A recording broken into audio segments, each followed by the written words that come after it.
예, 오늘 여러분과 함께 나누려고 하는 말씀은 시편 120편입니다. 우리 요즘에 제가 고민이 좀 많아요. 어떻게 우리 교우들에게 성경을 읽게 할 것인가.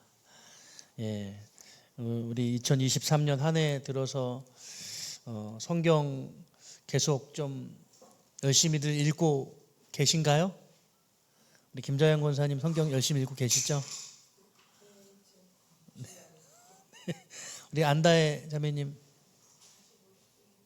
네, 우리 수요예배 오시는 분들은 뭐 FM이시니까 우리 장로님도 잘 읽고 계시리라고 생각하는데, 우리 성도라면 그래도 1년에 성경 일독 정도는 해야 되지 않는가. 그런데 이제 제가 맥체인 성경을 시작을 한 지 한 3년 정도 교회에서 됐는데, 그 전에는 다른 성경으로 보다가 우리 맥체인 성경으로 시작하고 나서 우리 교인들 우리 1년에 성경 일독하시는 분들이 한 30%만 되면 좋겠다 뭐 이런 생각을 했는데, 30%가 뭐예요? 한 10%, 20%가 안 되지 않을까 이런 생각을 제가 합니다. 그래서 우리 올 말에는 우리 12월 달에 1년 동안 성경 일독 못 하신 분들 연말에 모여서 나머지 성경 읽기 집체 한번 하려고 지금 생각하고 있어요. 나는 성경을 올해 너무 못 읽었다 하시는 분들 2, 3일 정도 모아서 쫙 성경 읽는 그런 시간들을 좀 가지고 올 한해 마무리하기 전에 우리가 성경 일독 좀 채우자. 그리고 이제 내년부터는 1년에 우리 교우들에게 연 시작하면서 올해 난 성경 일독 하고 싶습니다.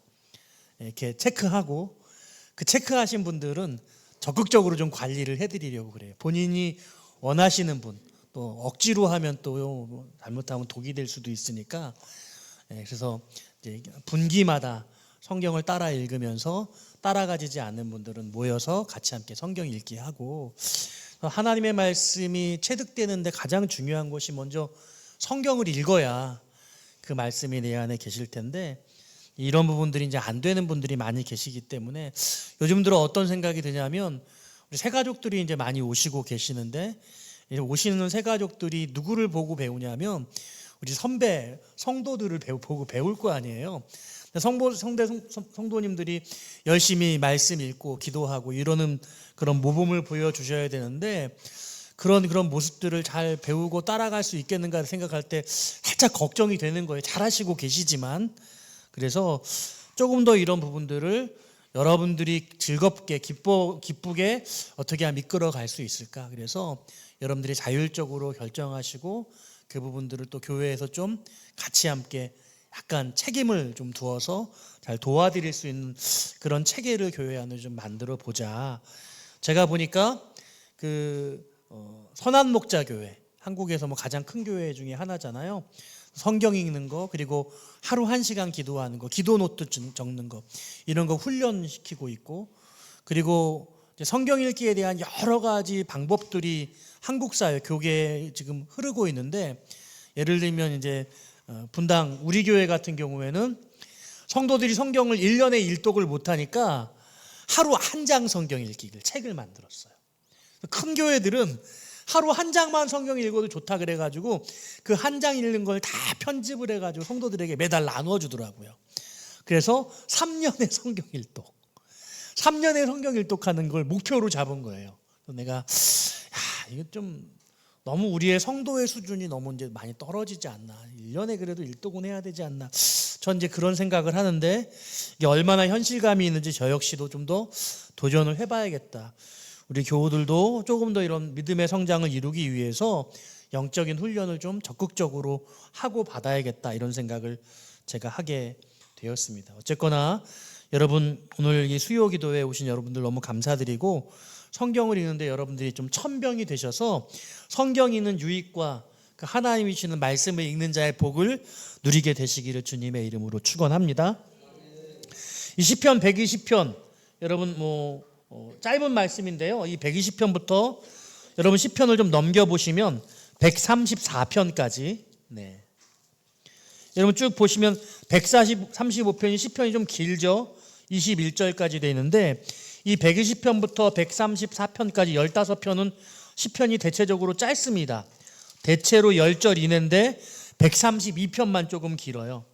이건 전부 표제를 가지고 있는데 뭐라고 써져 있어요? 앞에 부분에 보니까 성전에 올라가는 노래.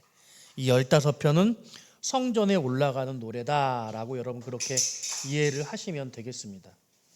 여러분 이 성전에 올라가는 노래가 무엇이냐라고 할 때에 그러니까 여러분 우리가 대한민국 수도가 서울이잖아요. 서울에 사는 사람은 다 이제 지방에 갈 때 내려간다고 표현을 하고 지방에 있는 사람들은 서울 갈 때 다 올라간다고 표현을 해요. 뭐 서울이 고도가 높은 것도 아닌데 우리의 의식 속에는 서울이 더 높은 곳이라는 생각이 있는 것처럼 지금 성전이 가장 높은 곳, 실제로 예루살렘이 높은 곳이기도 하지만 해발 800m 이 정도로 보는데 예루살렘이 높은 곳이기도 하지만 모두에게 하나님의 성전이 가장 높은 곳이다. 이런 의미를 가지고 있어서 성전에 올라가는 노래. 그래서 흩어진 그런 그 디아스포라 유대인들이 6월절이 되면은 성전에 다들 모이게 되잖아요. 1년에 3번의 절기를 지키고 또 1년에 한 번은 꼭 예루살렘에 간다 이런 마음을 가지고 있는데 그렇게 예루살렘을 향하여서 올라갈 때에 그때 부르는 노래, 예배를 시작하면서 예배를 출발하면서 부르는 노래이기도 하고요. 사모하는 마음으로 성전을 가는 자들이 부르는 노래, 이게 바로 성전을 올라가는 노래, 성전 순례시라고 그렇게 볼 수가 있습니다. 그러니까 이 시편 120편은 성전에 올라가는 노래의 첫 편이잖아요. 그래서 이 120편 자체가 하나의 구조를 가지고 있기도 합니다만은 이 시편 120편이 120편부터 134편까지의 15편 중에서는 서론에 해당해요. 서론에. 그래서 여러분이 성전에 올라가는 노래에 서론격인 그런 성격을 가지고 있다. 그런데 오늘 말씀의 제목을 제가 어떻게 잡았냐면 속이는 혀라는 제목으로 잡았습니다. 3절 말씀에 나와 있죠. 너 속이는 혀여 무엇을 내게 주며 무엇을 내게 더할꼬. 이 속이는 혀라는 제목으로 말씀을 준비를 했습니다. 자, 오늘 1절 말씀 같이 한번 읽어보기 원해요. 시작.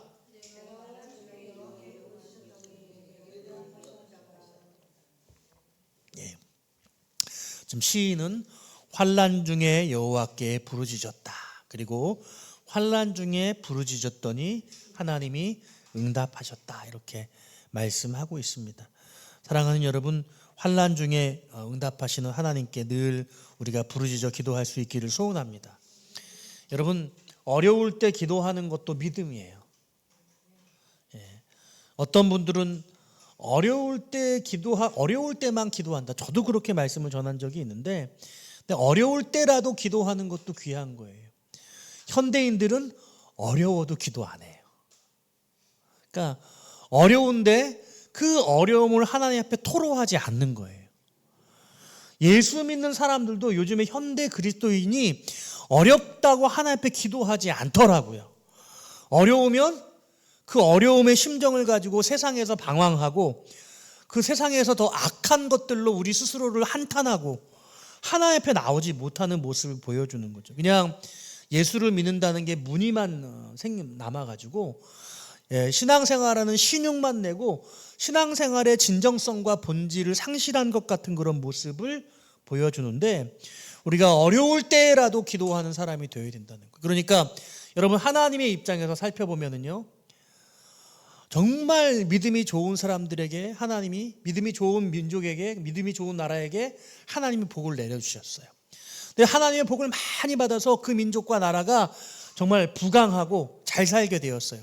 근데 잘 살게 되어다 보니 하나님 앞에 죄를 많이 져서 어려움을 당는 거예요. 하나님이 그 민족에게 이제 어려움을 줘요.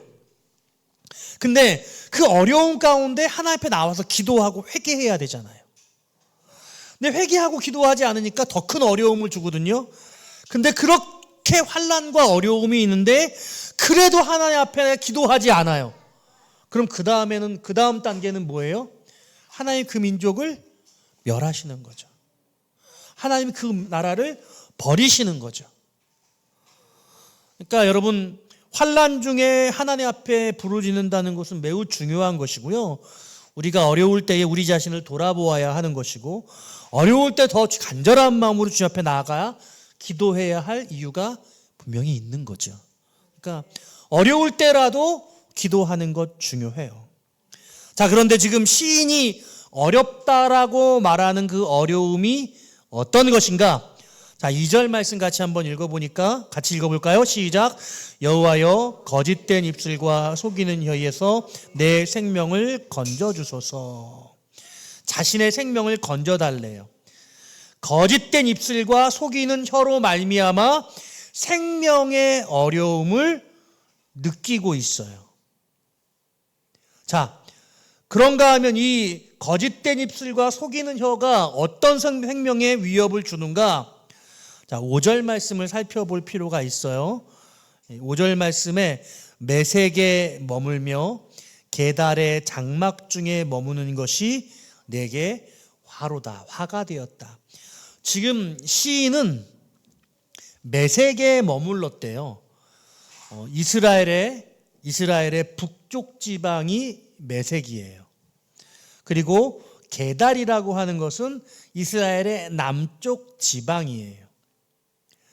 어떤 연유인지 알지 못하지만 지금 이 시인은 이스라엘에 있는 것이 아니라 이스라엘의 북쪽 지방에 거류하고 있었고 이스라엘의 남쪽 지방, 하나님께서 택하신 하나님의 민족에 머무르지 않고 이방 땅에 머무르고 있었어요.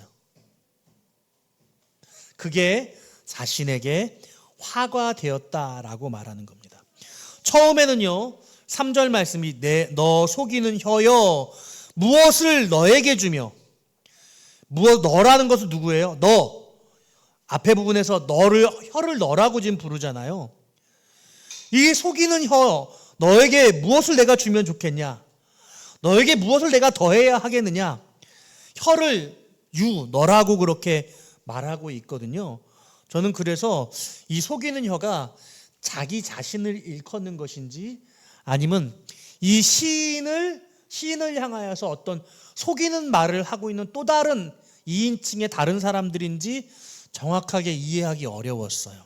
그래서 주석을 찾아보았더니 지금 시인은 이스라엘의 북쪽 지방, 이스라엘의 남쪽 지방에 거류하면서 많은 속이는 자들, 입만 열면 거짓을 말하고 자기들의 입속을 챙기기 위해서 거짓을 밥 먹듯이 하는 악한 사술과 정말 진실성을 가지지 못한 사람들의 틈바구니 가운데서 살아가고 있었다는 것을 알게 되었어요. 여러분, 세상에서 살아가는 우리 믿음의 사람들이 이와 같은 고민을 가질 수 있겠죠. 우리는 정직하게 살고자 하는 그런 마음의 양심을 가지고 있어요. 그런데 세상에 나가보니까 이런 정직한 마음으로 살려고 하니까 눈 뜨고 코 베어가는 거예요. 나도 속이지 않으면 나도 어려움을 느끼고 내가 가진 것들을 모두 다 빼앗길 것 같은 그런 너무 바쁘고 험난한 그런 사회, 정말 살아남기 어려운 생존의 위기를 느끼는 그런 사회 가운데 살게 되더라는 거죠.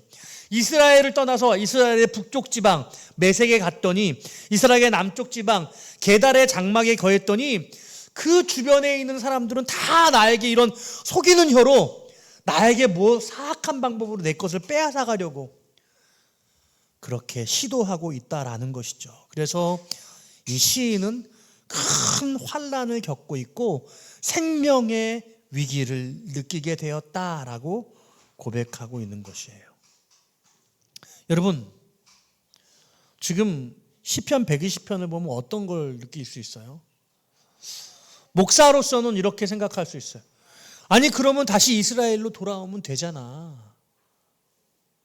왜 거기서 살아? 왜 내 나라를 벗어나서 왜 북쪽에 사는 거야? 왜 메색에 살면서 왜 그런 고통을 겪어? 왜 게달에 살면서 왜 그들과 같이 거류하고 있어? 여러분, 친구를 잘 사귀어야 되잖아요. 예? 학교에서 생활하는데 학교에서 맨날 아웃사이더들하고 같이 어울려. 공부 못하는 애들. 저기 쉬는 시간에 가면 담배 피고 학교 끝나고 나면 이상한 학생들이 가지 않은데 그런 다니면서 그 친구들하고 어울려. 그러면서 계속 양심의 가책을 느끼는 거예요. 그렇게 안 살면 되잖아. 근데 지금 시인이 이와 같은 갈등과 고민을 하고 있다는 거예요. 자, 지금 이게 뭐라고요? 성전에 올라가는 노래, 성전에 올라가는 노래. 우리가 세상에서 일주일 동안 살면서 주일날 예배드리러 하나님 전에 나아갈 때 우리의 마음이 딱 이러기 쉽지 않아요? 여러분은 어떠신지 모르겠어요. 나는 그래도 세상에서 정결하게 살려고, 거룩하게 살려고 난 정말 많이 애쓰고 몸부림쳐. 나는 그래서 하나님 전에 올라갈 때 나는 내 마음의 깊은, 내 정직한 영을 내가 바라볼 때 난 하나님 앞에 부끄럽지는 않아. 이런 모습인지, 아니면 내가 너무 막 살았는데 너무 부끄러운데 나 어떻게 하지? 나 이렇게 살아도 되나? 두 가지 마음 중에 한 가지 마음을 가지게 되어져요. 그러니까 내가 열심히 살았는데 그래도 내가 죄인이지. 그러면 어떤 마음이, 죄인의 마음이 더 커요? 열심히 살았는데 마음이 더 커요? 열심히 살았는데 마음이 더 크잖아요. 그럼 이건 나름 하나님 앞에 거룩하고 정직하게 살려고 애쓴 거거든요. 몸부림치는데 완벽하게 거룩하지는 못한 거죠. 근데 시인은 지금 그런 마음이 아니라 내가 거룩하고 싶은데 거룩하게 살지 못하는 삶의 상황 가운데 놓여져 있는 거예요. 그래서 마음의 딜레마가 있는 거예요.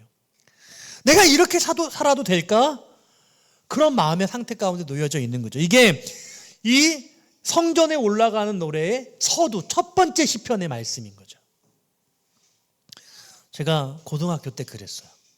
제가 중학교 2학년 겨울방학 때부터 교회를 다니기 시작했는데 처음에는 별마음 없이 교회를 다녔거든요. 그런데 고등학교 2학년 때 임원이 되면서부터는 그 마음이 드는 거예요. 교회를 갈 때. 여러분, 제가 학교 다니면서 학교에서 공부도 열심히 했지만 노는 것도 엄청 좋아했거든요. 제가 속된 말로 짤짤이 그거 좀 했어요. 우리 호장로님이 오시는데 학교 가면은요, 학교 책상 위에 10원짜리 놓고 꽝 치면 탁 뒤집어지는 거, 그거 쿵치기라고 하거든요. 빵 치면 동전이 탁 넘어져요. 그러면 그건 이제 상대방의 동전 위로 올리는 거예요. 상대방의, 그거 재밌어요. 이렇게 동전이 딱 두 개 놓고 꽝 치면 내 동전이 상대방 동전으로 탁 올라가면 그걸 먹어요. 기술이 있어야 돼요. 기술이 있어야 돼요. 네. 그런 거. 그리고 이제 10원짜리로 홀짝, 이제 쌈치기죠. 쌈치기. 어치니 쌈, 이게 다 일본 말인가요? 뭐 그거 하다가 10원짜리가 100원짜리 되고 1000원짜리 되고 제가 등록금까지 땄었거든요. 그러니까 이제 돈을 따면 그 다음에는 뭐 허여나올 수가 없어. 그만하고 싶은데. 근데 그러고 이제 교회 가면 나 학생의 임원인데 나 이렇게 살아도 되나? 이런 마음이 제 마음 안에서 너무 마음의 가책이 있었어요. 근데 우리 담임 선생님이 보기에는 저는 성실한 학생이었어. 성실한 학생. 아주 이중적인 모습이었죠. 여러분, 제가 그렇게 나쁜 학생은 아니었어요. 너무 오해하시면 안 돼요. 제 내면 세계 속에 그런 마음이 있었어요. 학창 시절에 땡땡이 치고 동시상영 영화 보러 가기도 하고, 친구들 많이 땡땡이 쳤거든요. 근데 그런 삶을 살다가 교회 가면 내가 이렇게 살면 되는가?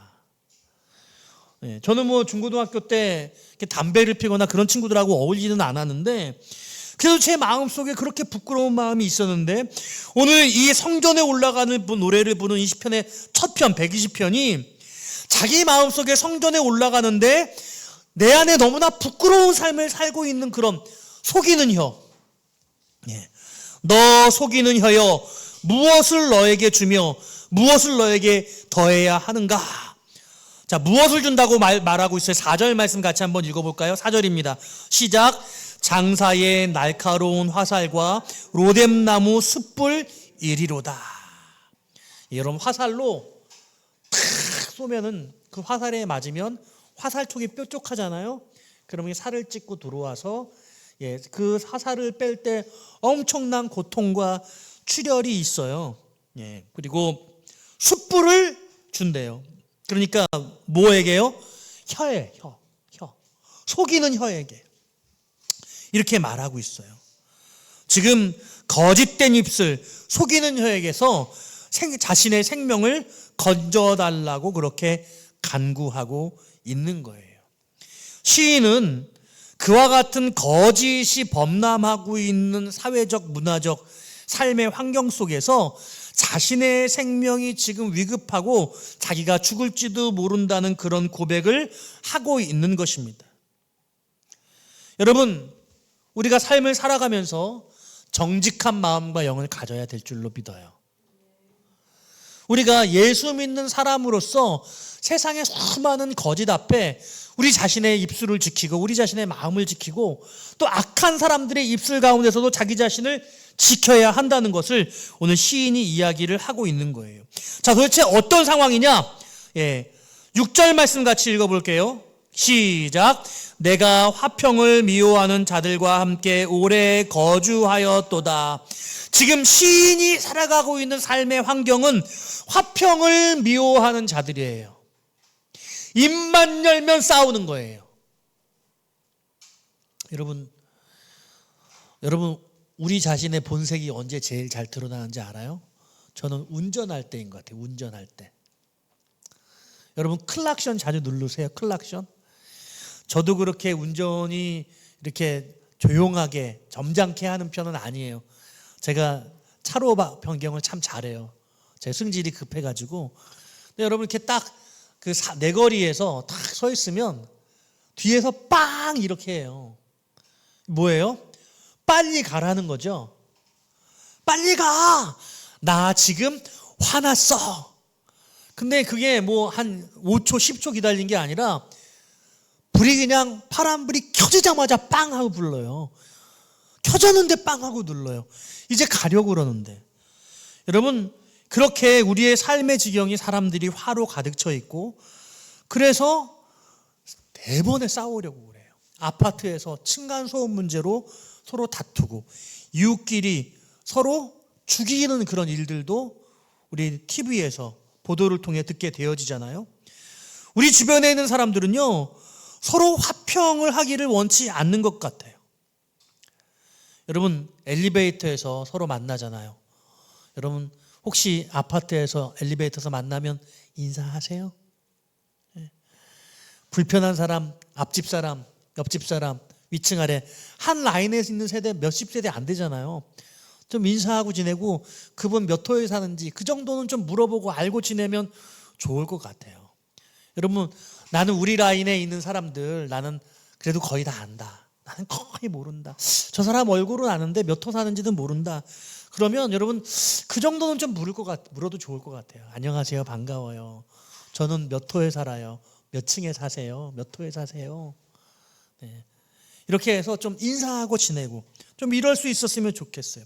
그런데 지금 이 시인이 살고 있는 시인의 이방인의 삶의 그 현장은 화평을 미워하는 자들, 싸우자 하는 사람들과 함께 오래 거주했대요. 다시 7절 말씀도 같이 읽어볼게요. 시작. 나는 화평을 원할지라도 내가 말한 때에 그들은 싸우려 하는도다. 시인은 화평하려고 해요. 그런데 내가 함께 있는 자신의 이 시인의 이웃들은 싸우고자 하는 자들이라고 말하고 있는 것이에요.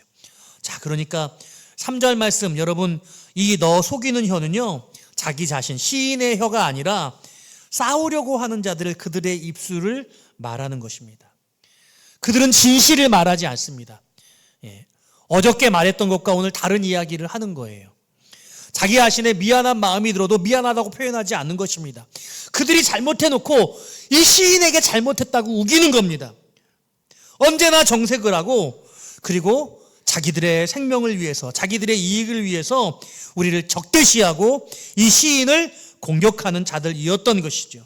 심지어는 이 시인은 그들의 태도에서 생명의 위기를 느끼고 있다라고 그렇게 말하고 있는 것이에요. 그래서 5절에 메색에서 너무 오래 살았고 게달에서 너무 오래 살았어, 이렇게 고백하고 있었던 것이죠. 말씀을 정리해 볼게요. 여러분들이 처한 여러분들의 삶의 환경은 여러분 주변의 이웃들이 여러분 해코지하는 자들인지 싸우고자 하는 자들인지 평화하고자 하는 자들인지 여러분 평가해 보시면 좋겠어요. 저와 여러분은 평화하고자 하는 화평을 원하는 자들이 되어야 할 줄로 믿습니다. 여러분 지금 이 나라가 매우 극단적인 상황인데 지금 정치에서 여야가 막 싸우자 화평을 원하지 않잖아요. 네, 오늘 뉴스에 보니까 대통령께서 발표를 하시고 그리고 이게 악수를 하는데 민주당의 의원들이 이재명 대표도 서로 안싸 그랬는데 서로 얼굴도 안 보고 그만두라고 그러고 좀 그거 아니잖아요, 여러분.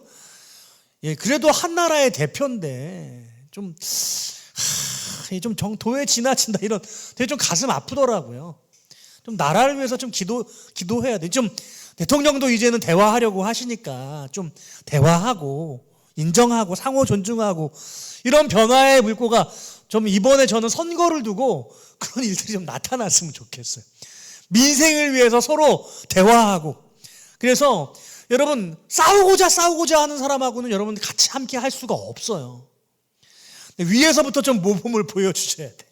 예, 정치계부터. 그리고 우리 예수 믿는 사람들도 누군가 여러분 우리가 너무 적대적으로 하려고 할 게 아니라 손을 내밀고 화평을 이루고자 하는 그런 모습을 보여주어야 한다는 거예요. 그런데 만일 그러지 못한다고 한다면 오늘 지금 시인은 내가 메섹과 게달에 너무 오래 살았어. 이제는 내가 이스라엘로 돌아와야 되지 않겠는가. 지금 성전에 올라가는 노래를 부르면서 이런 이야기를 하고 있는데 화평을 원하는 자들과 함께 거하시는 사람이 되어야 할 거예요.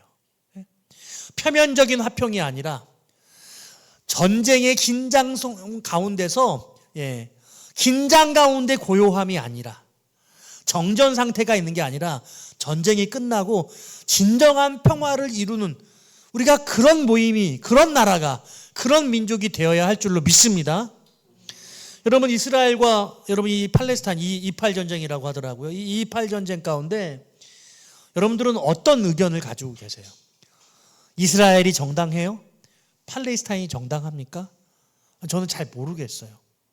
저는 그 세부적인 것은 잘 모르겠지만 우리 예수님이 십자가에서 둘로 하나를 만드셨으니 이스라엘에서 같이 평화롭게 공존하면서 한 나라를 이루고 살아가면 좋겠다. 저는 그런 마음이에요. 저들이 같이 함께 하나가 될 수는 없습니까? 잘 몰라서 하는 말일 수도 있어요.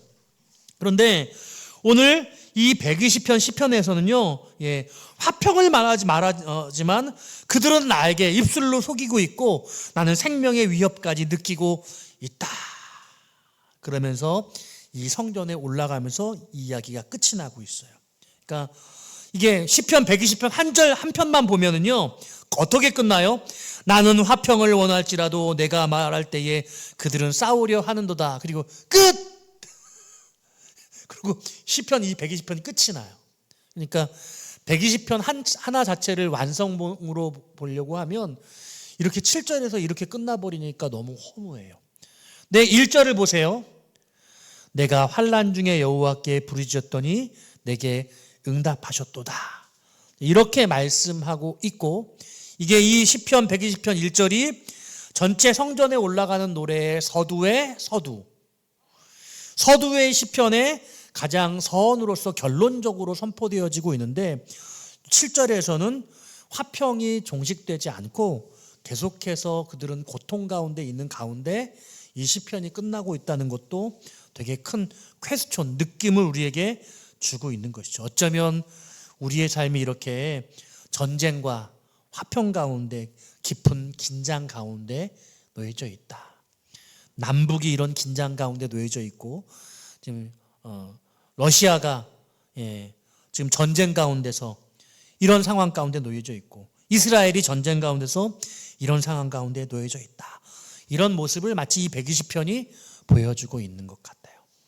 여러분 맥체인 성경 121절 2편 쭉 읽어보시면서 성전에 올라가는 노래, 성전을 올라가는 이 시인의 마음으로 한 절 한 절을 한 편 한 편을 묵상하면서 읽으시면 우리가 어떤 마음으로 믿음 생활을 해야 할지, 신앙 생활을 해야 될지, 어떤 평화를 이루어 가야 할지를 우리가 더 깊이 깨달을 수 있으리라 말씀드릴 수 있을 것 같습니다.